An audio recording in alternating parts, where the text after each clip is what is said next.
reka twongere tubasuhuze inshuti bakunzi ba One Nation Radio. Nizere ko aho muri hose mukomeje kumera neza, nizere ko kandi gahunda ya guma mu rugo mukomeje kuyibamo neza. Nka One Nation Radio ntabwo dutuma irungu ribica. Uyu munsi nanone nkuko bisanzwe turongera tuganire dukoresheje uburyo bw'ikoranabuhanga. Tugiye kuganira n'umuhanzikazi Cecile Kayirebwa.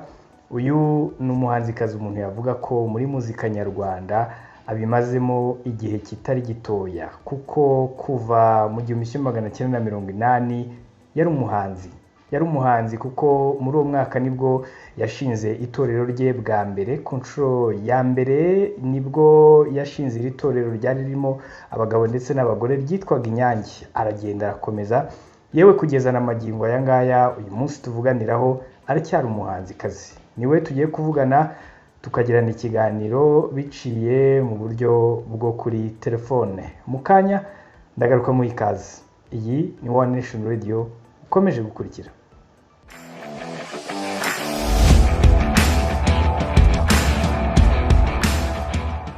Cecile Kayirebwa, muratwumva neza? Muraho? Amakuru yanyu? Turaho nawe mumeze neza? Yego, natwe turaho tumeze neza. Ngira ngo natangira mbabaza nti ko turi mu bihe isi yugarijwe n'icyorezo cya coronavirus, yewe hano mu Rwanda n'ahandi hirya no hino ku isi, abaturage benshi ku isi barashishikarizwa kuguma mu rugo kugira ngo birinde gukwirakwiza kino cyorezo. Namwe ubu turavugana muri mu Rwanda, ariko se bimeze bite, bihagaze bite, mumeze mute kugeza magingo aya ngaya? Akirinda n'amabwiriza yose leta yashyiriweho kandi nayo twibutsa igihe buri gihe bari radiyo televiziyo. Hari n'abajya baca ku muhanda ahangaha numva babyibutse byo kudasohoka, kwegerana bicukiranye byo mu mangazini ibyo kugera mbese kuguma mu rugo no gukaraba intoki. Ibyo ngibyo nibyo cyane. Hanyuma noneho hanze waba bibaye ngombwa rukiva muganga no kujya guhaha, ibyo ngibyo nta kundi byagenda, ukirinda abo mwegerana nabo muvugana murebana kugira ngo twatuntu two mu kanwa tutagira uwo dutarukira cyangwa se, ariko nta nubwo ari na cyangwa nubwo waba wambaye maske serivisi zose ntabwo ugomba kwegerana n'abantu. Ngira ngo umuntu yabaza ati iki cyorezo gitangira, cyane ko akenshi tumenyereye ko mukunze kuba mutari mu Rwanda, ariko se gitangira mwari mu Rwanda ko tuvugana muri mu Rwanda? Yego, naho yabaye buri gihe buri mwaka uko kutashye, ndetse nanjye nako kurangiye mu kwezi kwa 12 ndaza asiraye mu kwa 4 kubera uko imyanya bafite ibyo nkora hano n'ibyo nkora hano. Gusa kugeza ubu umuntu yavuga ko muri bamwe mu bashima Imana ko kuba yaba mwebwe mugifite ubuzima bumeze neza butaragerwaho n'iki cyorezo, yaba yewe no bari mu muryango wanyu. Ndizera ko mugishima Imana. Oya, ntacyo rwose, Imana ishimwe cyane kandi binde. Urumva afite abana hariya, afite abandi hano, ubwo umuntu aba afite impungenge n'inshuti n'abavandimwe na province nabo duturanye hariya n'abandi barimo, ugasanga umuntu aba afite impungenge no mu isi yose, mbese ko iki cyorezo cyaje kikorosa isi yose nzima, kitagira uwo gikangwa cyangwa kitagira igihugu cyaretse gifate. Ngira ngo muri iki gihe tunarimo turacyari mu minsi 100 aho twibukiraho Jenoside yakorewe Abatutsi ku nshuro ya 26. Nubwo isi yugarijwe n'iki cyorezo, ariko ntabwo bibuza abanyarwanda kwibuka Jenoside yakorewe Abatutsi. Mwanasohoye indirimbo mu minsi mike ishize, indirimbo ifite umunota umwe n'amasegonda 25. Iyi ndirimbo yanyu, igitekerezo cyayo cyaje gute? Ntabwo kigira uko kizaga, ibi biba byadushikiye kenshi nabaye ikintu gituma abantu bose bagira impungenge cyangwa se banishingira rimwe cyangwa iki. Ateka nkunda kuramutsa inshuti zanjye n'abagenzi banjye n'abandi bose bankurikira abakunzi ku bintu byacu byerekeranye n'icyo dusangira bene ibyo byose n'ibyo natubona dusangira kabisi n'agabiye kugira ngo nabo tubiganire. Noneho ku karimbo kandi kamutsemo gato kubera ko twumvaga indwanyi yirukana nyine mvuga ko atanije n'icyunamo kuko igihe yahuye koko n'igihe cyo kwibuka cyacu gisanzwe kwibuka abatutsi muri jenoside noneho ubwo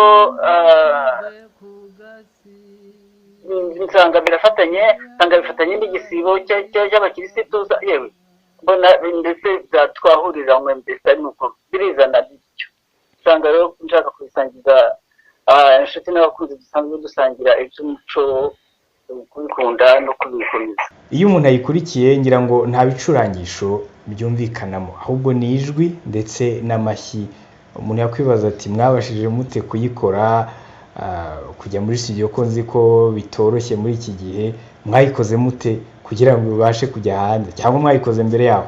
Reka nafate ibyumba cyanjye rero nikomera amashyi nako nikomera ku kintu kivuga gusa nta kindi nta kindi muri telefone yanjye kunyoherereza rero umuhungu wanjye dukorana muri ibyo ngibyo agashyiramo amashusho akandika n'ibyo nshaka kwandika we rero akabitunganya akabyandika abantu.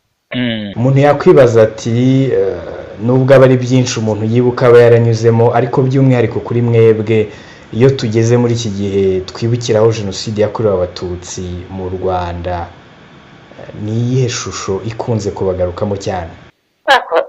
Namenya ari iyihe shusho wa mwana wa mugabo we cyane niko bose ni ishusho imwe se ishusho inzamo mbona induru, nkabona abantu bafite imihoro, nkabona bamanuka bajya gutera abantu babavana mu mazu, bica abana, bica abagabo, bica basenya amazu, ibintu mbega mbona byacitse nta kintu ndabyumva ndabibona nkabitekereza ngasanga uko nguko bimeze, nkareba ubwoba bw'abantu, nkamenya ko bashize, nkabona bihisha mu mfunzo, nkabona bagiye kwihisha mu mazi bakayadohama, nkabona bibi mbese nk'umuriro w'iteka mbona niba gishobora kumbaza.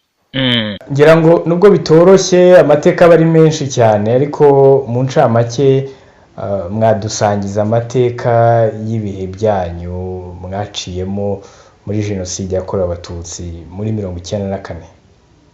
Ntabwo byari byoroshye na busa ibyo byo sinari nahari, nari rusete, nari mu Bubiligi, ariko kuba kure na hafi y'u Rwanda kuko n'ubu uri umunyarwanda kandi uba ufite abavandimwe n'ababyeyi aho ngaho, nawe wumva buri gihe nawe twahise tujya mu sinavuga ngo twahise tujya muri iyo ntambara.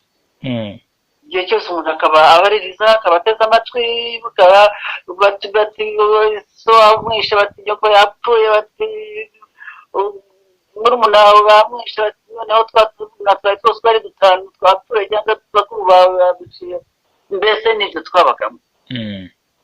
Natwe twabaga muri icyo kintu cy'ikiriyo cyo kwibaza, cy'impungenge, cyo kuberwa igihe bizamara, cyo kuberwa bizagenda. Ntabwo twumvaga ibyo, tukumva n'izo ndwano, tukumva noneho n'abasirikare babiroshyemo, n'abaturage babigiyemo, tukayoberwa bitubituka, akitega iminsi nyine ko bakunda kuko tureka tuzareba ukuntu bizagenda. Ni nk'uko twabaga turi hano ariko tudahari. Yego.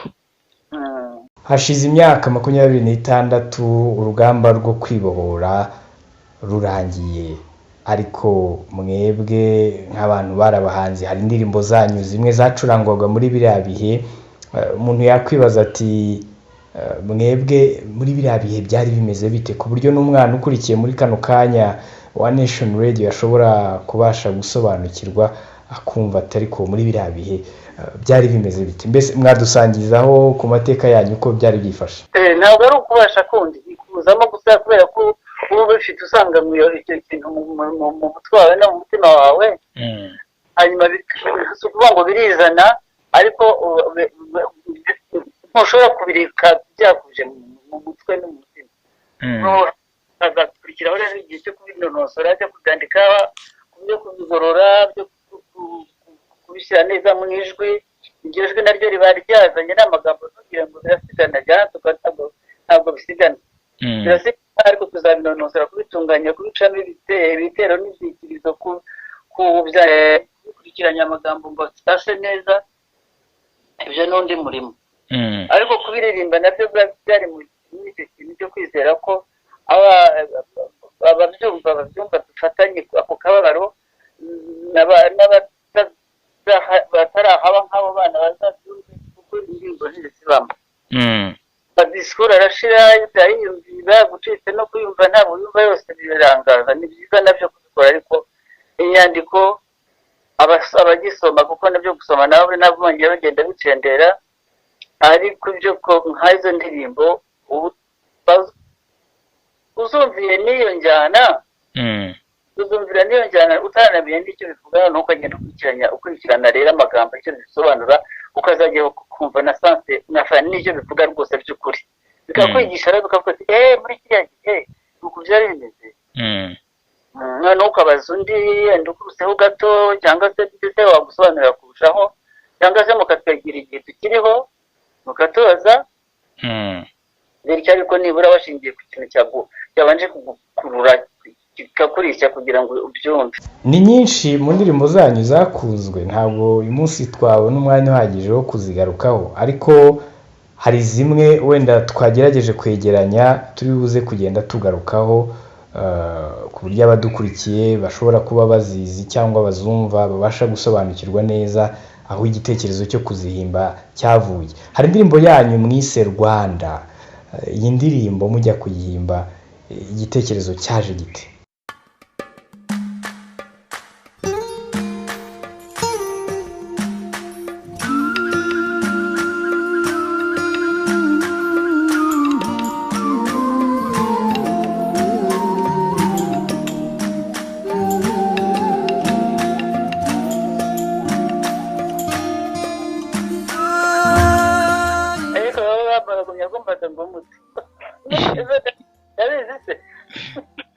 igitekerezo ngo cyaje gute kiriya ndirimbo? Igitekerezo uzimenye uko cyaje yewe nakuvuye ngo kinzamo gusa tegekera mu bwacyo urubwo nari nkumbuye u Rwanda.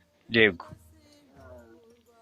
harimo hamwe muvuga muti ndaje ngusange kukugira ukambyara nakuvumbuka singuture ni umubabaro nagiye ntaguhunze. Ubwo impamvu mba ngaruka kuri aya magambo amwe namwe ni nko kwibaza ati icyo gihe ibyiyumviro byari ibihe muri icyo gihe, ukuntu wenda byari bikomeye. Hari umuntu uba yifuza gusobanukirwa no kumva icyo gihe ibihe mwari murimo icyo gihe hari mu wuhe mwaka, byari bimeze biti? Uriya rero muri iriya myaka, yego, u Rwanda rwari rumaze kubohorwa twatashye abantu batashye mbese noneho ntaranaza ariko ngiye. Yego, rero nibwo nakumburaga cyane nkavuga ibyo ntega none igihe naguhunze ari wowe Rwanda ajya basobanura nagiye ntaguhunze kandi nagahinda bishavugisha. Yego, noneho nagira ibyo byo kwizera bikaza ari ndaje rero kuntegeye amaboko kuko noneho imipaka ifunguye tukaba dushobora gutaha kuko twari twarahejwe bavuga ko nta mwanya dufite nta na viza washoboraga no gusaba yewe rwose. Ndaje rero kuntegeye amaboko ndaje nduhuke. Nibyo umutima wanjye werwa n'urukundo rwanjye bisigari Kigali kandi wowe urabizi.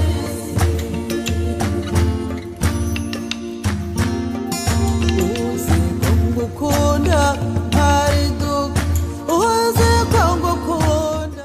hanyuma hari n'indi dusuba inyuma gato yo yatangizaga ibiganiro bya radiyo Muhabura. Iyi ndirimbo yanyu yitwaga Umunezero, ibi bintu mwabyakiriye mute?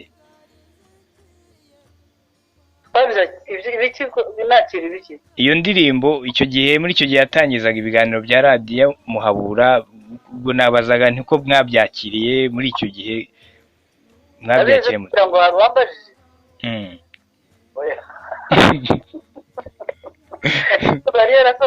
Yego, hanyuma ngiye kumva ngo itangira radiyo ifungura radiyo Muhabura ubu rero umuntu yayikunze ayishyiraho gusa nta kindi. Ntabwo nyuma wagize umutima wenda wo kubabaza oya aho ubimenyeye wenda nibwo icyo gihe niyo radiyo wenda ashobora no kuba icyo ubu ntabwo igihari ariko muri icyo gihe ntawe wigeze ubaza uti byagenze bite ko musigaye muyicuranga? oya ntawe nigeze mbaza kuri nibaza ko umuntu yayikunze akayishyiraho niba yaragize n'ako kamaro ko gufungura iyo radiyo bibaye nk'aho ari intwererano ndetse nabivuga ngo participation yanjye kuri iyo ntambara kuri icyo kintu cyatumaga dushaka gutaha mu gihugu cyacu twari tumaze imyaka cyane yose mu mahanga nk'aho hari icyaha twakoze kitari uk'umututsi gusa ngize imana rero numvise iyo ndirimbo rero bayihisemo kuyifungura radiyo urumva se ni ibyishimo n'ishema ntabyo najyaga njya kubaza mbaza ndetse najyaga kubaza ngira ngo hari n'indirimbo yanyu mwise Ubumanzi, iyo muyihimba mwayihimbye mushingiye ku ki? ariko batetse bagize abahanzi ngo barashingiye ku kizo babikwiye. Urumva nk'umuhanzikazi uyu ujya guhimba uba ufite ikintu runaka wenda wagendeyeho ikintu kiba cyabiguteye ibyo byo buriya ni umuntu nashimaga kuko yari yakoze ibikorwa bikomeye, yari yadushyigikiye mu bintu by'ubuhanzi kandi yari umuntu utari umuhamirizi cyangwa umubyinnyi cyangwa umuririmbyi, adushyigikira rwose mbese no ku bwanjye no ku bw'abandi. Hanyuma ndamushima gusa mushima ubupfura nta kindi kandi ntawe ugomba kumfata ngo ninde nanga abantu bazimuza. Ntabwo numvishe neza uvuze? Yego bari ngombwa kuvuga ngo ninde yitwa nde n'ibindi nk'ibyo. Nigeze no gukora interview kuri iyo nanone ndababwira ntumva iyo mwumvise indirimbo mukayikunda mukumva ngo umutware cyangwa se ngo Imana yahaye ubutware n'ubumanzi ubwo mba nayirekuye, iyo yageze hanze mba nayirekuye ibaye iyanyu, noneho ayo magambo muyashyire ku wundi mwebwe mwishakiye, ubwo iba yagiye no kuvuga ngo ni nk'aho navuga nti abananiwe kubibwira abantu babo mbatije amagambo cyangwa mbatije n'iryo jwi nta kindi. Yego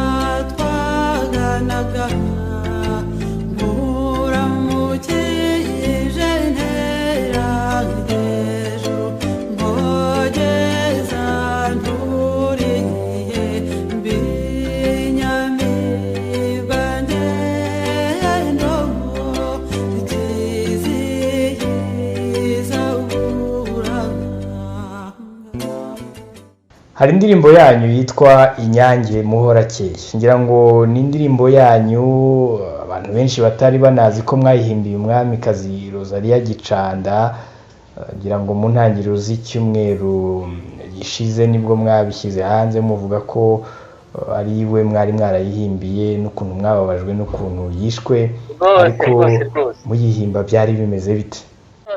kuko ni bya kera cyane urumva imyaka 20 nanjye ibyo bagiye banyandikira byose byari byo gutangara, ntabwo twagiye tuyikunda tutazi n'uwo baririmbye. Umva icyo gihe se byari bari muri 69 ngira ngo nari ngiva mu ishuri rwose imyaka 20. Ariko we narisanzwe ndamusura naho n'abandi bana twari turi n'abari hatuye, baba twasohotse rero muri iyo nterina duhaye cyo kwitembera tukajya kumusura, yari umubyeyi wacu dukunda twese.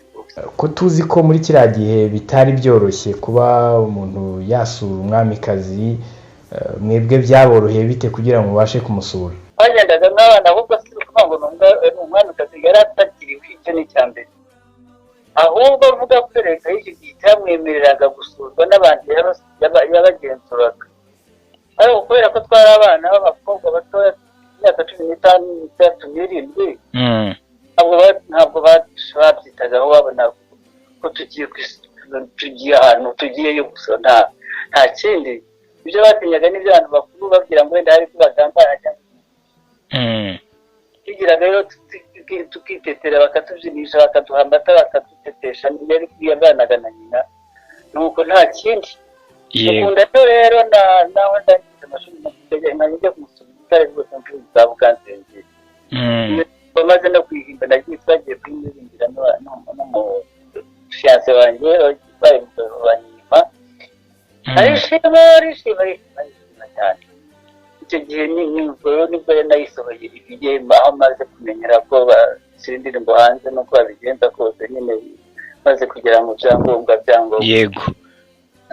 yego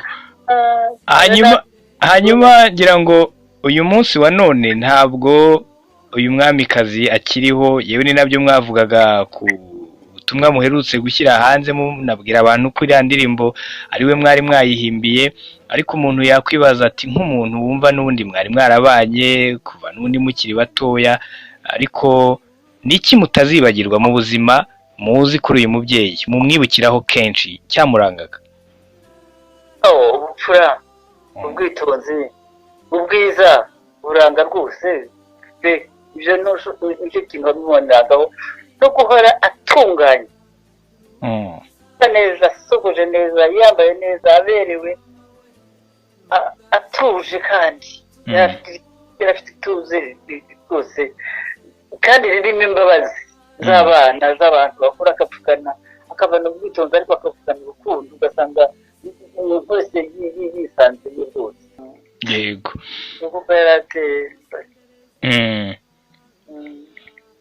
izo ni indirimbo zanyu twagarukagaho harimo n'iyo dusorejeho mugarukaho mwari mwarimbiye umwamikazi Rosalie yagicana uyu munsi wa none utakiriho wazize nawe Jenoside yakorewe Abatutsi, ariko bijya bigora cyane abahanzi kuba yatoranya mu ndirimbo afite, by'umwihariko nkamwe mufite indirimbo nyinshi cyane ariko ngo atoranya kubwira ati byibura izi ndirimbo nazishyira kuri uyu mwanya wenda zifite uko zibanziriza izindi. Wakuba zimwe ntibyakoroha ariko se yakunda kutubwira nko mu ndirimbo zawe zose ufite ni izihe ndirimbo 5 ziza imbere y'izindi?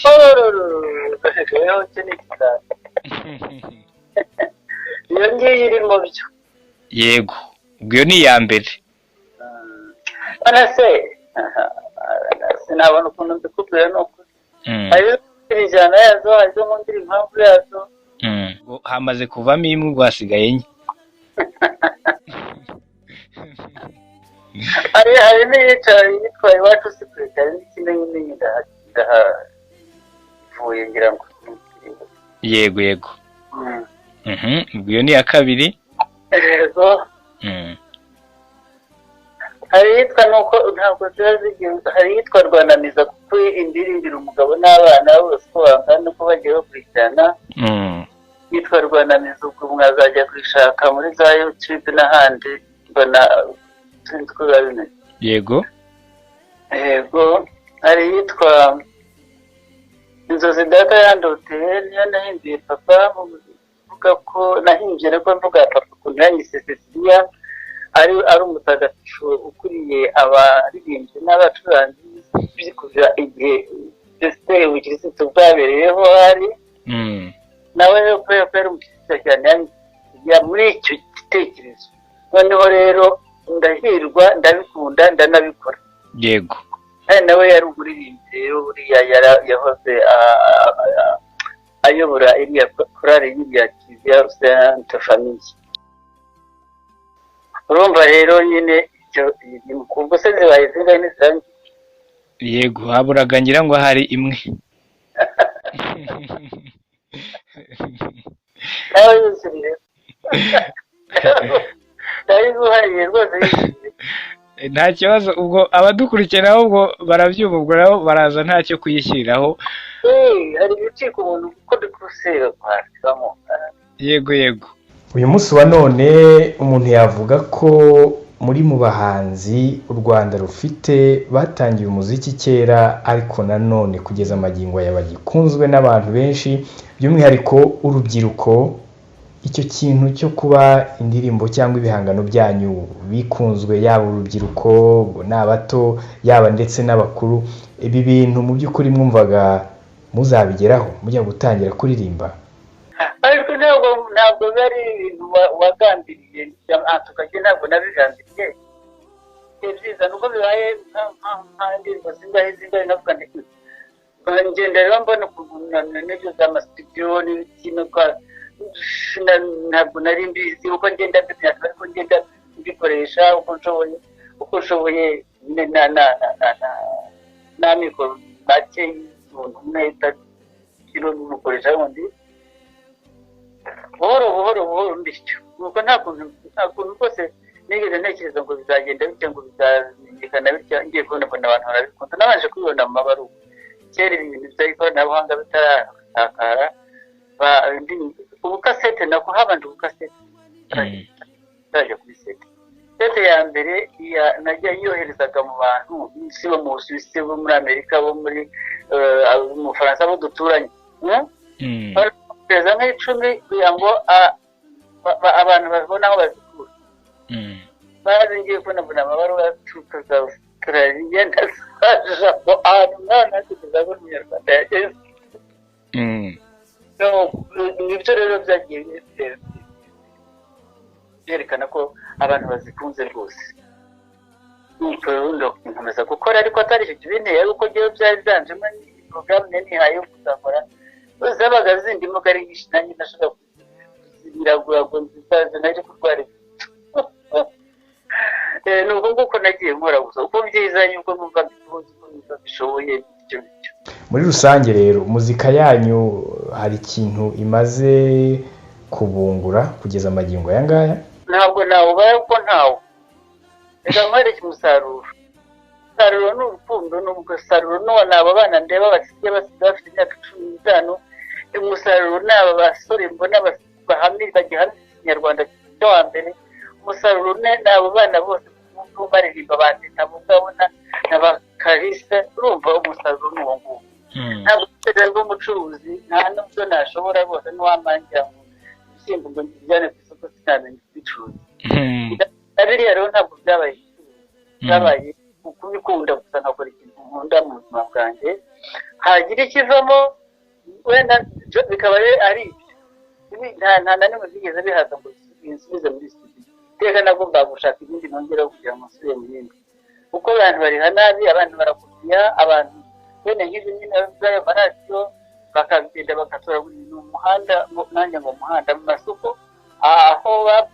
bafashe udukasete bakajya mbega kutugira twinshi babyita ngiki piratage yego bakayipirata ndashaka ikinyarwanda cyaze ndakibuze nk'ikasete imwe akayikuramo iyo amakasete 100 akayagurisha umuntu akava aho muri radiyo ye akajya gufata ku kantu akaba areka kubwiriza muri radiyo kumva ugasanga rwose biteye n'agahinda ahubwo kubona ibyo bitari ukuvuga ngo ni amafaranga umuntu aba bashakaho ariko nibura ntibubahiriza umurimo w'umuntu nibura banagusaba bakanakubwira iyo kasete cyangwa byose ikaba ariho muyibigera ariko ari authentique ivuye muri studio itaciye mu maboko y'abo bajura bose ifite uwo mwimerere ewe ntabwo mba nanjye narabikoreye kutererana ariko nabo byinshi inyuma nkaho hari gupfa biba bimbaze twandikirana amasezerano bibemerere tukuvuga ko ari amafaranga mbaka kandi nubwo nayabaga ntabwo byabagora bazi yego uretse ibindi bintu byo kutumva neza ibintu ikindi rero narirwanagaho cyane kuvuga ngo nizanjye gusa navuga icyo cyubahiro cy'umuhanzi ko bakwiye kucyubahiriza ibintu byitwa droit d'auteur bibaho mu bihugu byose kandi nifuze ko no mu Rwanda byahaba abantu bakamenya aho bakusanyiriza ibintu byabo n'iyo nzu ikaborosa ndetse ndakuvuga kwa proteja noneho nayo ikajya igenzura ababikoresha ibintu mu buryo butari bwo bakishyura noneho n'abandi bakatwishyura niko bimeze hanze ibyo rero ni igitekerezo cyari gikwiriye kubaho kandi n'abahanzi bose barabyifuza iherezo ryose ubwo bizaba, ariko rero iteka bigira abantu babitangira. Yego, twagiranye ikiganiro cyiza, turabashimiye kuba mwemeye ubutumire bwacu, ariko mbere yo gusoza hari ubutumwa mwageza wenda ku baba bari bakurikiye iki kiganiro muri rusange mbere y'uko dusoza. Abakurikira bose n'ab'imbaraga n'ingufu zo gukomeza bose mbashimira igihe cyose, bose bakavuga bati indirimbo zawe turazikunda, bafite ubutumwa aho ngaho kuri za twiti, kuri za facebook, kuri za instagram, urumva abantu batera ingufu bose n'imbaraga nyinshi cyane. Ndabashimira kuko batabayeho nanjye nakumva ncurangira abahetsi, urumva bikaba byaranaruriye umuntu abatangiye no kugenda akura, kandi si n'ibyo gusa gukora ntabwo bihemba ngo nakabikora ubifatanije n'indi mirimo, kandi ubifatanije n'abafatanije n'urugo n'abana byose byagomba kurwanya no kugira ubwenge bwo kubitandukanya ko bivangavanga ngo bimwe n'ibindi bikeye.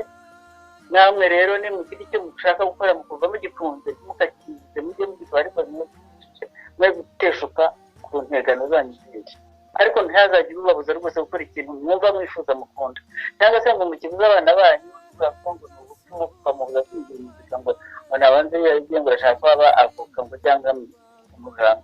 Yego nabyo yabiba, reka dufite n'abaganga bari n'abavoka bari, ntabwo iyo umuntu abifite mu mutima ntabwo ari kuba ubundi bwenge babuze.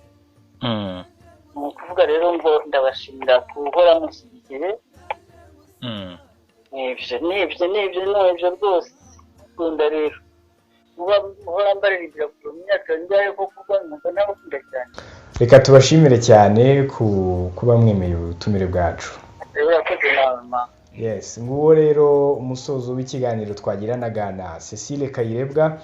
Ni byinshi twagarutseho bijyanye na muzika ye yakoze kuva mu bihe byashize kugeza yewe na magingo aya akiri gukora. Indirimbo yiheruka ni indirimbo ifite aho ihuriye n'ibihe turimo byo kwibuka, ariko ndetse n'iki cyorezo turimo cyugarije isi cya coronavirus. Twizere ko rero namwe aho muherereye muri gahunda ya guma mu rugo hirya no hino mu bice murimo mukomeje kwirinda kino cyorezo.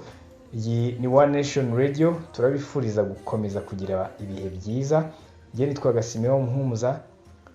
Ibiganiro bya One Nation Radio byo nakagaruka. Mugira amahoro y'Imana.